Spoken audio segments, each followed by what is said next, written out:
Guys ನಮ್ಮ ಅಣ್ಣನ bus stand ಬಿಟ್ಟಾತು. ಈಗ ನಾವು ಮನಿಗೆ ಹೋಗಿ ಕಾಲೇಜ್ಗೆ ಹೋಗು ಸಮಯ.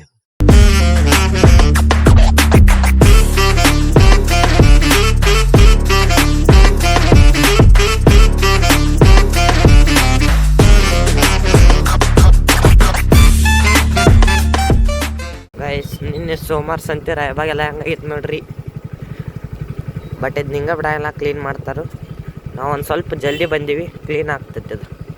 ಬಟ್ ಹಿಂಗಾಗಿರ್ತೈತೆ ನೋಡ್ರಿ ಪ್ರತಿ ಸೋಮವಾರ. ಗಾಯ್ಸ್ ಫುಲ್ ಟೈಮ್ ಐತಿ ನನಗಾಗ್ತೈತಿ.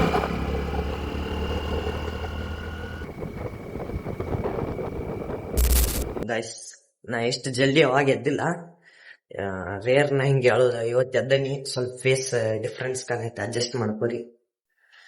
ಗಾಯ್ಸ್ ಈಗ ಬರೆಯೋದೆಲ್ಲ ಕಂಪ್ಲೀಟ್ ಆಗೈತಿ. ಈಗ ಫ್ರೆಶ್ ಅಪ್ ಆಗಿ ಬರ್ತಾನೆ, ನಿಮಗೆ ಸಿಗ್ತೇನೆ. ಗಾಯ್ಸ್ ಫ್ರೆಶ್ ಅಪ್ ಆಗಿ ಬಂದು ಸಿಗ್ತಾನತ್ತೀನಿ. ಬಟ್ ಕಾಲೇಜ್ ಮುಗಿಸ್ಕೊಂಡು ಬಂದ ವಿಡಿಯೋ ಮಾಡತ್ತೀನಿ. ಬೆಳಗ್ಗೆ ಫುಲ್ ಟೈಮ್ ಆಗಿತ್ತು, ಹೋಗಕ್ಕೆ ಫುಲ್ ಟೈಮ್ ಆಗಿತ್ತು. ಹೆಂಗೋ ಮಾಡಿ ಕಾಲೇಜಿಗೆ ಬರೀ ಟೈಮ್ಗೆ ಹೋದ್ನಿ. ಸೊ ವಿಡಿಯೋ ಮಾಡೋಕ್ಕಾಗಿಲ್ಲ. ಬರ್ರಿ.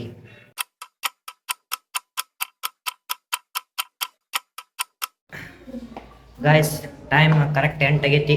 ಈಗ ನಮ್ಮ ಪಪ್ಪಾರ್ಗೆ ಡಬ್ಬಿ ಕೊಡಕ್ಕೆ ಹೊಂಟೇನಿ. ಮತ್ತು ಸೇಯಿಂಗ್ ಎಷ್ಟು ಮೈ ಬ್ರದರ್ ಒಂದು ಕ್ಯಾನ್ಸಲ್ ಆಗೈತಿ ಗಾಯ್ಸ್, ಸಾರಿ. ನೆಕ್ಸ್ಟ್ ಟೈಮ್ ಮತ್ತೆ ಮಾಡ್ತೀವಿ. ಗಾಯ್ಸ್ ಈಗ ಜಸ್ಟ್ ಬಸ್ ಸ್ಟ್ಯಾಂಡಿಗೆ ರೀಚ್ ಆದ್ನಿ. ಇಲ್ಲಿ ನೋಡ್ಬೋದು ಏನ ನಮ್ಮ ಹಬ್ಬ ಬಂದಿಲ್ಲ. ನಮ್ಮ ಡಾಗೀಸ್ ನೋಡಿರ್ಲಿ, 2 ಹೆಂಗ್ ಮುಕ್ಕೊಂಡವು. ಕರೆಕ್ಟ್ ಬಸ್ ಬರೋ ಸ್ಪಾಟ್ನ ಮುಕ್ಕೊಂಡವೆ. 5 minutes later.